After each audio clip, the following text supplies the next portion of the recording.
Speaking at the United Nations recently, CNN's Mark Lamont Hill spoke out on behalf of Palestinians, and he boldly and passionately advocated for Palestinian human rights. And when I watched the speech, it was about 20 minutes long, I had no doubt that it was probably one of the best speeches I've heard an American give when it comes to this issue. I think it's going to go down as one of the best speeches in history. So I'll link you to the full speech down below, but for now, here's a clip of what he had to say. So as we stand here on the 70th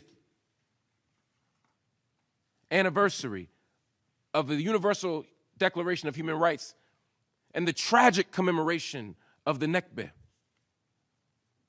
we have an opportunity to not just offer solidarity in words, but to commit to political action, grassroots action, local action, and international action that will give us what justice requires. And that is a free Palestine from the river to the sea. Thank you for your time. So that was absolutely a powerful speech, and it gave me chills listening to him talk about something that really, it shouldn't be this controversial, but because of politics and money, this is something that's incredibly controversial. You just can't say things like this in America and not be penalized for it. And that he was, because as you all probably have heard by now, Mark Lamont Hill was fired from CNN because of that speech. They fired him. And they claim that they were justified in doing so because what he said there was anti-Semitic. Now, if you listen to what he has to say, he is not anti-Semitic. He's not speaking in a way that suggests he's anti-Semitic. He's simply saying we need to support Palestinians and human rights and their dignity as human beings. But as usual, because he dared to talk about Palestinian human rights, he was called an anti-Semite, and CNN fired him for that. Now, he responded on Twitter saying, I support Palestinian freedom. I support Palestinian self-determination. I am deeply critical of Israeli policy and practice. I do not support anti-Semitism, killing Jewish people, or any of the other things attributed to my speech. I have spent my life fighting these things. And I think that was obvious. I mean, all of us who are speaking out on behalf of Palestine and Palestinians, we're against anti-Semitism as well. It's not even a question. Now, a reason why what he said is drawing criticism is because of a specific line he used, quote, river to the sea. That comment was apparently controversial because it's something that Hamas likes to say. Now, even if it's the case that Palestinians have been saying that since before Hamas was formed, they found a way to link him to Hamas by saying that, and here's how he responds. My reference to river to the sea was not a call to destroy anything or anyone. It was a call for justice, both in Israel and in the West Bank/Gaza. The speech very clearly and specifically said those things. No amount of debate will change what I actually said or what I meant. And finally, he states, this isn't a case of throwing rocks and hiding hands. I genuinely believe in the arguments and principles that I shared in the speech. I also genuinely want peace, freedom, and security for everyone. These are not competing ideals and values. And that's exactly it. We're speaking out on behalf of Palestinians because that's what's right. He's speaking out on behalf of Palestinians. And he's holding strong because he knows in his heart that that's what's right, and it is right. Anti-Semitism is not acceptable, and marginalization of Palestinians is also not acceptable. Stripping them of rights and humanity in Gaza and the West Bank is not acceptable. But, of course, it's always misconstrued, and it gets reduced down to a debate about whether or not someone is anti-Semitic or not. And anti-Semitism is a serious issue, especially in 2018. And I think that we need to go out of our way to condemn it and speak out against hatred of Jewish people around the world. I think it makes me sick. Anti-Semitism makes me sick, but what also makes me sick is Palestinians being subjugated to not even second-class citizens, to them being locked in the biggest open-air prison in the world. We speak out because we care about the rights of all human beings.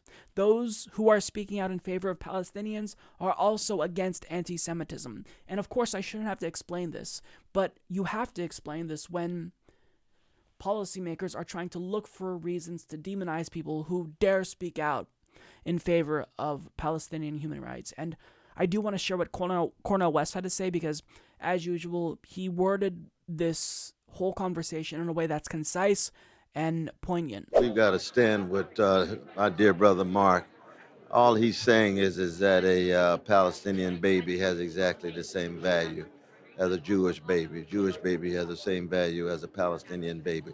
If we can have an egalitarian understanding of what it is for people that have to struggle under ugly occupation on the one hand, and folk who themselves have been hated and despised, but have a responsibility to treating other people with dignity, in this case Palestinians. And to the degree to which we still are unable to have that kind of public dialogue recognizing humanity on both sides is the degree to which we find ourselves impoverished. So I want to stand very, very closely and intensely with my dear brother Mark. Yeah, I second everything he said. We have to stand with Mark Lamont Hill because what he did was courageous. It doesn't seem like just simply saying something that should be common sense, that Palestinians deserve human rights and equal rights.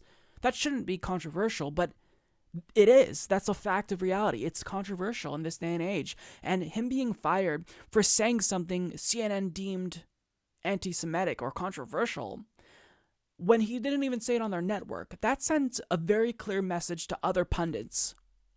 If you dare to criticize Israel in any way possible, it doesn't even matter if you're doing it at the behest of Palestinians who don't have a voice, we're still gonna fire you. So if you're in the media, don't you dare speak up, or you will be punished. I mean, it's a disgusting move from CNN. I don't know how else to put it. What are Palestinians supposed to do? Like, that's just the question that I want to ask people who are so overtly pro-Israel, and you're never allowed to criticize Israel at all, even if you're criticizing the government and not the Jewish people. But my question to them is, what are Palestinians supposed to do? If they protest, you claim that they're being violent and they get shot and killed. So protesting, the democratic method, isn't working. So if they try to go for a political method and call for boycott, divestment, and sanctions, then that gets smeared as anti-Semitic as well. And we have lawmakers in the United States like Ben Cardin literally proposing bills to make advocacy for BDS illegal, which is the definition of a violation of the First Amendment. So they can't call for BDS, they can't protest and peacefully demonstrate. What are they supposed to do? If they can't do anything, then that falls on us to speak up for them, since they don't have a voice and they're being silenced. But when we speak up, then this is what happens. People like Mark Lamont Hill, who boldly advocated for what we all should be advocating for, human rights for Palestinians, he gets fired by CNN. Unbelievable. If you are in favor of the apartheid state of Israel and think that they can do no wrong when their right-wing government is a war criminal, I mean, their prime minister is a war criminal, and their right-wing government is doing everything in their power to further marginalize Palestinians, I don't know what to say. You're on the wrong side of history, and if you can't see that right now, then maybe we shouldn't take you seriously, because you probably would have been the individuals who were against civil rights in the 60s. You maybe would have been on the wrong side of history back in the day when we were fighting to stop slavery. I mean, we shouldn't take you seriously, because if you can't see how history is repeating itself here, then I don't take you seriously. You're not a serious person, and either you have cognitive dissonance that's stopping you from seeing the reality of the situation, but the fact remains, Palestinians are suffering, and those who are speaking out are heroes. But in America, we demonize those people. So credit to Mark Lamont Hill, because what he did here was brave. I'm sure he was aware of the fact that he might be penalized, but he did it anyway, because that's what you do when you believe in things, when you're principled, when you care about other people and their suffering. Support this podcast by becoming a patron at patreon.com/Humanist Report.